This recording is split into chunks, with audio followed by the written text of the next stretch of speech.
Bienvenidos una vez más a nuestro podcast Consentido. El día de hoy se acompaña Cristian Álvarez. Jeremías San Miguel. Jeremías, tú traíste a la mesa un tema complicado, que es el tema de los conflictos bélicos. ¿Por qué tú quieres hablar de eso? Bueno, de entrada es un conflicto, porque imagínate que para ver cómo hablamos de eso, ya me avisaste de los algoritmos, que si las palabras que usas, entonces... O sea, que ya es un conflicto, no cabe ninguna duda, ¿no? Que es un conflicto. Bueno, yo creo que ahora está de moda, pero esto mismo lo podríamos haber dicho hace 10 años, 15 años, 20 años, 30 años.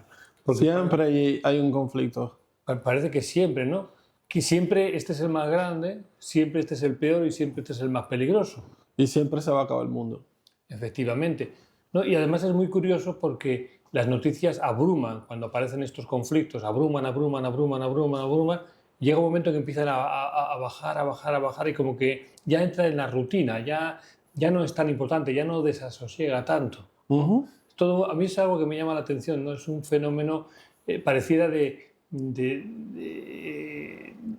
conductismo con perdón de la palabra, ¿no? Por los psicólogos conductistas, pero no de conductismo, de conducir, de manipular la conducta, el pensamiento y sobre todo las emociones del ser humano. Hace poquito me decía una persona que entiende un poquito de estos temas bastante, ¿no? Y decía que realmente no es el lugar donde más soldados están muriendo ahora, ni es el lugar donde más guerra activa hay. Lo que pasa es que eso se tiene callado o se habla muy poquito, se habla en los círculos donde se manejan esas cosas y luego tenemos ya otros conflictos de cara a la población en general, ¿no? En España diríamos la chusma, ¿no? La plebe. La plebe, sí. La chusma, lo que somos números para ellos realmente, ¿no? Prescindibles, de alguna manera. Hay un refrán que es sorprendente que dice que a río revuelto ganancia de pescadores, ¿no? Y claro, cuando aparecen estos conflictos, uno no sabe quién ha revuelto el río, quién es el pescador y qué es lo que se quiere llevar. Hay un refrán que dice que cuando tuvo un conflicto de este tipo, busca dónde está el dinero. Y ahí tú vas a saber todo. Porque al final, todo se resume en dinero y poder.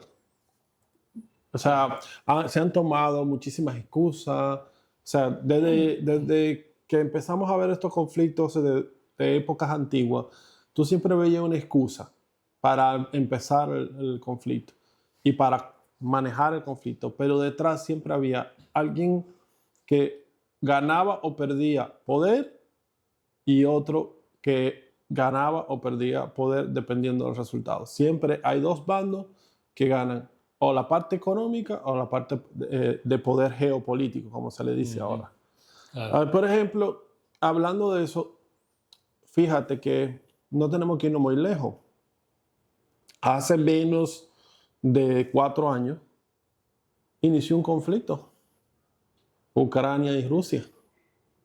Y ese conflicto, todo el mundo decía lo mismo que ahora, que el conflicto iba a llevar a una guerra mundial, que ese conflicto era el peor, que así que al día de hoy ese conflicto sigue abierto. Pero el nuevo, que es el de Irán y Estados Unidos, o Irán y Israel, con Estados Unidos de por medio, es el que tiene los focos arriba. Ya nadie habla de... Muy poquito. Hay que ir a un sitio ya muy específico para que te den... Y sigue abierto ese conflicto. Lo mismo que negociaciones de paz, que voy a hablar con fulano, que se reaviva, que echa para atrás, lo mismo. Claro. Y son situaciones que nosotros no podemos saber realmente. No creo que tengamos capacidad para saber realmente qué es lo que sucede, qué es lo que se busca, qué es lo que está pasando ahora mismo allá adentro y, sobre todo, cuáles son esos intereses. Hay camiones de información que nos llegan cada día y que nos hacen creer que sabemos un poquito, ¿no? Pero, claro, tú imagínate cuando tú ves un país donde el argumento para entrar, o uno de los argumentos, es defender los derechos de las mujeres, y cuando entran tienen un conflicto bélico con un colegio de niñas, por ejemplo, y son dadas de baja todas, para usar palabras que el algoritmo pues resulta sorprendente, ¿no? O sea, como que no te cuadran las piezas, sobre todo cuando tú sabes que tienen unas tecnologías hoy en día para buscar a una persona en concreto que está en un lado específico de una habitación. Sí, pero es lo que te mencionaba ahorita. Si tú te buscas, por ejemplo, tú puedes ir a, qué sé yo, a la época de la cruzada. Te puedes ir más para atrás. En la época cruzada eran infieles contra fieles. Eso era una excusa. Ahora te vas a cualquier conflicto de allá para acá y te vas a agarrar y tener un argumento, una narrativa por la cual se inicia el conflicto y se mantiene el conflicto durante tiempo, pero cuando tú quitas esa narrativa, que el conflicto continúa, tú te das cuenta de que nunca fue por eso. Claro. Mira que yo creo que hoy en día, gracias o debido a toda esta información o capacidad informativa que tenemos, hay una diferencia con respecto a otros conflictos. Y es que antes pasaban años, pero años, años y años, hasta que te dabas cuenta de que de alguna manera no podías fiarte de la narrativa que se había explicitado. Ahora mismo hay información suficiente para que uno no pueda creer, ¿no?, a la primera víctima de las guerras, que dicen que siempre es la verdad, ¿no? Que no pueda creer al enemigo lo que dice. Pero también hay suficiente narrativa como para no poder creer al supuestamente amigo. Acuérdate un refrán que dice que si el cuento lo hiciera el lobo, Caperucita fuera la villana. Entonces, si tú te vas para uno de los lados, siempre te van a dar su narrativa, y si te vas para el otro, te van a dar su narrativa. Claro. Lo curioso, fíjate, también es que esa manera de resolver diferencias, que en realidad teóricamente es eso, resolver diferencias, dificultades, aunque, como bien apuntabas, yo creo que detrás hay quiero conseguir algo que no tengo. Tengo una envidia por ahí latente como poder, necesito más poder, quiero algo que por las buenas no lo voy a conseguir y entonces lo voy a conseguir con las malas. Quizá en la nueva situación el mandatario del imperio de hoy en día, que ha hecho algo reseñable, ¿no? Y es que toda esa idea un poco bucólica, esa idea del globalismo, del mundo en paz, de que hay unas reglas de juego, de que nos ponemos de acuerdo como países, de que existe la ONU, de que hay consensos, existe una democracia en la que la opinión de todos cuenta, etc., ya ha puesto bien en claro que de eso nada. Que el mundo en determinadas esferas, quizá más de las que pensamos, sigue funcionando con el golpe y el garrote. Y el que más duro puede dar, el que más poder tiene, es el que manda. Lo ha dejado clarísimo y lo sigue diciendo cada vez que habla. No tiene ningún tipo de tapujo. Creo que eso también ha cambiado un poco ahora mismo la expectativa de las personas, por lo menos en una parte del planeta donde se suponía que podíamos comportarnos, habíamos aprendido de la primera, de la segunda, de la tercera. Bueno, la tercera... No ha llegado. Formalmente. Formalmente, quizá ya vamos por varias más, ¿no? Pero no se le ha puesto el título. En cualquier caso, habíamos aprendido de eso y ahora vemos que ante tanta diplomacia y tanta filosofía, resulta que lo más primitivo, lo más burdo, lo más violento es lo que manda y lo que vale. Y todo el mundo actúa para no enfrentarse, para evitar el daño o enfrentándose y generando también daño. Yo creo que ese es un cambio también en la forma de pensar que puede alterar nuestra manera de vivir estos temas, ¿no? Hoy en día nos dejan sin expectativa, nos llevan otra vez a la época de las cavernas, pero con tecnología punta, ¿no? Es más difícil. Más peligroso todo.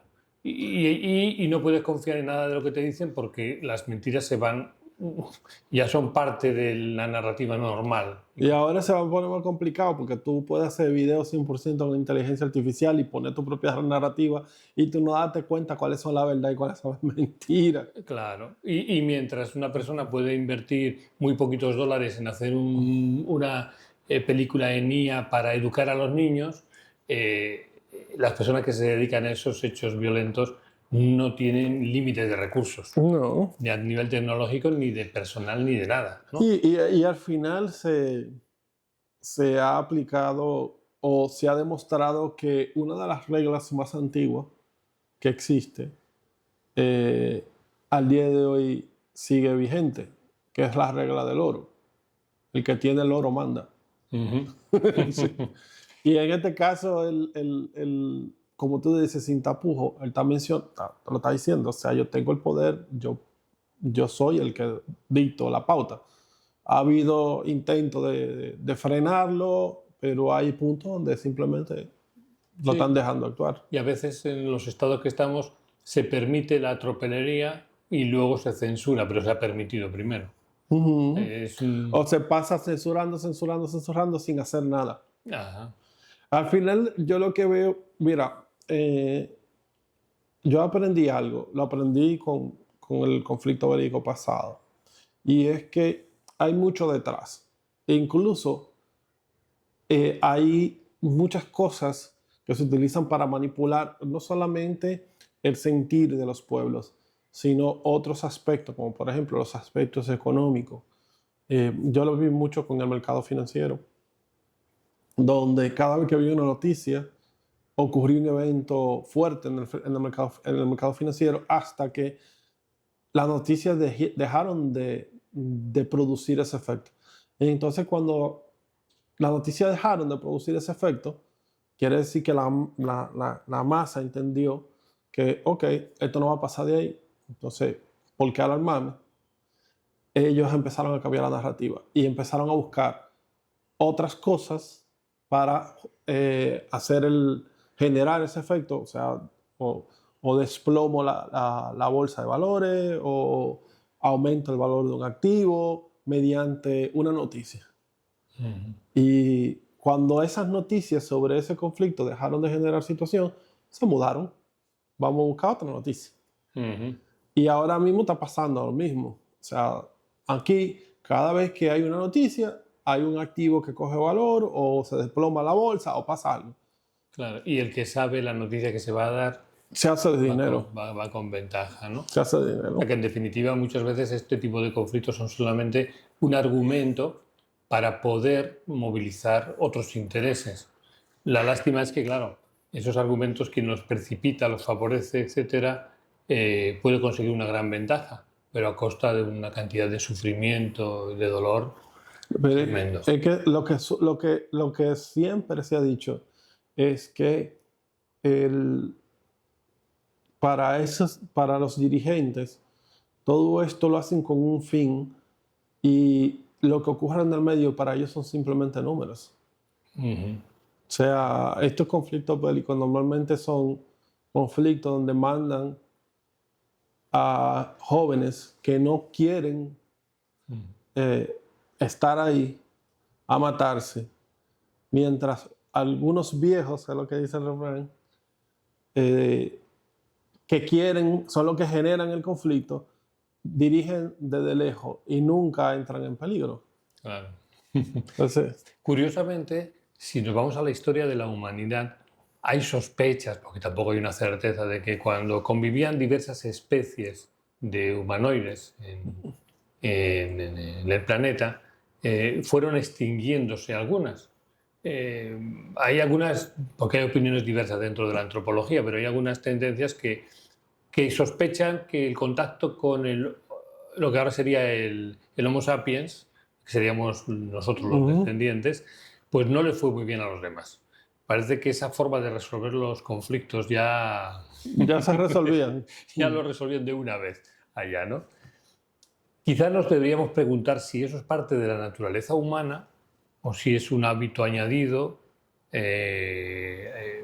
aprendido, condicionado, o qué, ¿no? Tú sabes que una vez yo estaba hablando con una persona del mundo del cine y yo le hice la pregunta de por qué todas las películas que tienen que ver con extraterrestres, los extraterrestres vienen a invadirnos y aniquilarnos. Y él me dio una respuesta parecida a lo que tú mencionas. Si desde la prehistoria una especie que entiende que es superior llega a una especie que es inferior, en el caso de los humanos, siempre el superior invade, aniquila y esclaviza al inferior. Si eso es lo que nosotros hemos vivido y entendemos que va a ser así, y una especie alienígena llega aquí, el hecho de yo llegar aquí ya indica que son superiores a nosotros porque no hemos llegado nosotros allá. Claro.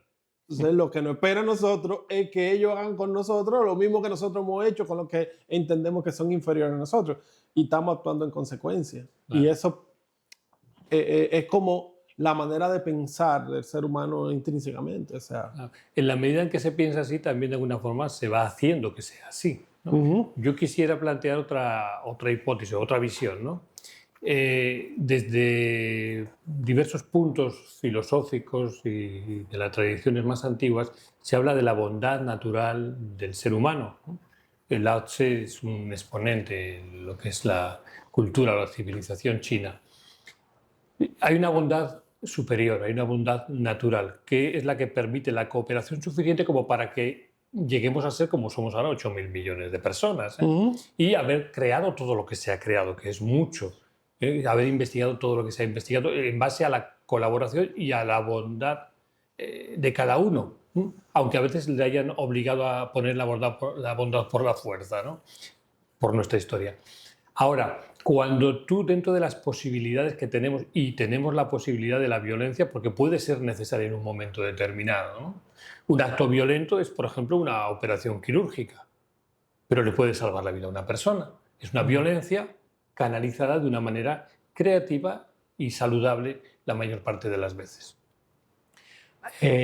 Cuando un niño se va a caer de una ventana, un gesto violento puede recogerlo y puede evitar un accidente, ¿no? O sea, la violencia como tal es un elemento, es una de las posibilidades que tenemos para desarrollar en determinados momentos.